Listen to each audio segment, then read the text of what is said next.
The night Kadeem entered his life felt like the sky itself was breaking apart. Dark, wounded clouds dragged themselves across the heavens, looking for a place to die. Thunder grumbled in the distance, low and heavy, like something trapped inside the atmosphere was trying to escape. And the rain, thick, violent sheets of it, poured hard enough to erase footsteps and blur entire streets into watercolor smudges. He was locking up the cafe for the night when he first saw the figure on the curb. At first, it looked like a shadow, still hunched, swallowed by the storm. But when lightning ripped through the sky, the form sharpened into a man, drenched, motionless, shoulders trembling beneath the downpour. He hesitated. Something about the stranger felt fragile, hollow, like a person whose soul had been scooped out. "Hey," he called gently. "You okay?" The man lifted his head, and in that moment, the storm seemed to pause. The stranger's eyes weren't just sad. They were shattered, like glass broken from the inside, sharp enough to cut anyone who dared to look too closely. "I lost everything," the man whispered. "My job, my apartment, my whole damn life." The words dissolved into the rain, carried away by the storm. Anyone else would have walked away, but he didn't. He stepped forward and offered his hand. The stranger hesitated, then took it.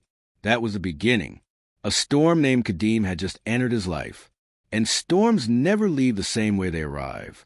At first, Kadeem was painfully quiet. He slept on the couch, apologized too often, folded his clothes into a neat pile each night, as if preparing to disappear at any moment. "Just until I'm back on my feet," he had said, but just stretched. Days turned to weeks, weeks to months, and months to something resembling brotherhood. Kadeem cooked, cleaned, filled the house with small bursts of laughter. He asked questions about job interviews, shirts, confidence, breathing through panic. Slowly, he opened up his fears, his failures, his hopes. "You're the closest thing I've got to family," he said one night. "You saved me. I owe you everything." And he believed him. He helped Kadeem rebuild piece by piece.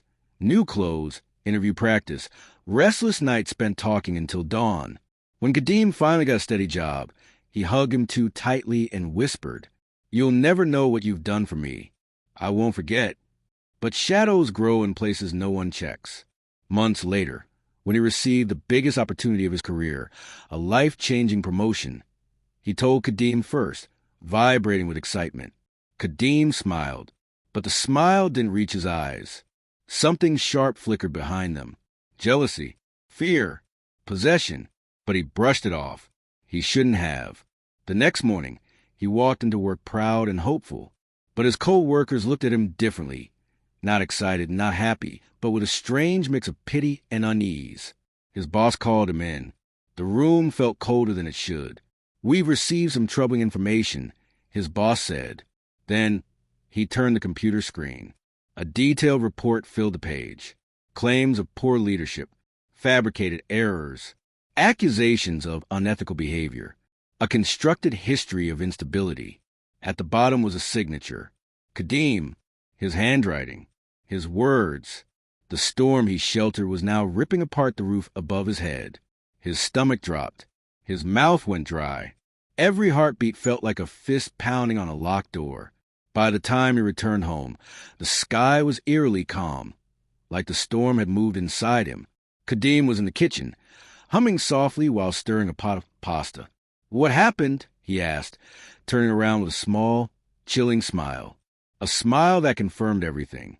"You," he said quietly. "You did this to me." Kadeem exhaled slowly, eyes softening in a way that felt wrong. "I didn't want to," he said, "but you were leaving me behind. You were moving too fast. You were supposed to be my safe place." His voice dropped lower. "I couldn't lose you, so I made sure you stayed exactly where I needed you. A storm, a real one, alive, breathing, smiling, the kind you can shelter, but never trust." Anger surged, but betrayal cut deeper. "How could you do this?" he asked, voice shaking. Kadeem stepped closer. "You saved my life," he murmured, "and I saved yours. You were becoming someone who didn't need me anymore." "That's not saving," he snapped. "That's control." A flash of rage cracked across Kadeem's face. Quick, sharp, dangerous. "You should be grateful," Kadeem whispered. "If you rise too high, people forget you. If you stay here with me, you'll never be alone." Something inside him broke. This wasn't friendship, wasn't loyalty. It was obsession wrapped in gratitude, dependence dressed like devotion, a storm disguised as a man. "Kadeem," he said quietly, "you need to leave." For a moment, the world froze.